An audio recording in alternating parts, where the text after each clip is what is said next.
এবার সাতক্ষীরার বাম্পার ফলন।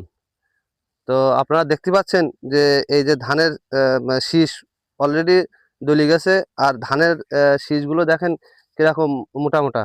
তবে সাতক্ষীরা আল্লাহর রহমতে এবার বাম্পার ফলন হয়েছে।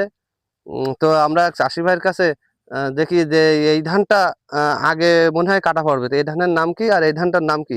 আমরা চাষি ভাই মহসিন ভাইয়ের কাছ থেকে আমরা তার মানে তথ্য নেবো, যেহেতু আমি তো বলতে পারবো না এই ধানটা কি আর এই ধানটা কি।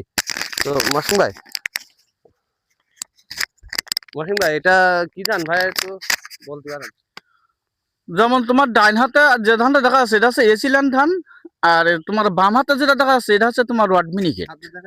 এটা হচ্ছে রড মিনিকেট, আর এটা হচ্ছে এসিল্যান্ড ধান। এটা হচ্ছে রেসিল্যান্ড আছে, একটু কিছুদিন মানে 10 থেকে 15 দিন আগেই ধানটা পেকে যায়, এবং ধান তো এমনি দেখি বোঝা যাচ্ছে হাই স্টাইলের 10 দিন পরে ধান কাটা যাবে। আর রড মিনিকেট এখনো 20 থেকে 22 দিন সময় লাগবে।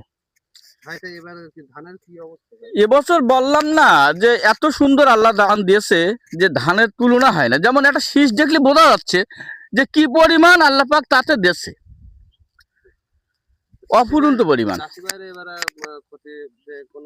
না না, আমার কোনো ক্ষতি এবছর আল্লাহ এখনো দেখা দেয়নি। যদি আল্লাহ পাক সুস্থভাবে কেজি গুছাই তুলতে দেয়, আশা করি সুন্দর এবং বাম্পারি ফলন আল্লাহ এবছর দেবে। ধান দেখি বুঝতে পারছেন আমার ঘেরে যে কি পরিমাণ আল্লাহ পাক ধান দিয়েছে। হ্যাঁ হ্যাঁ হ্যাঁ হ্যাঁ হ্যাঁ।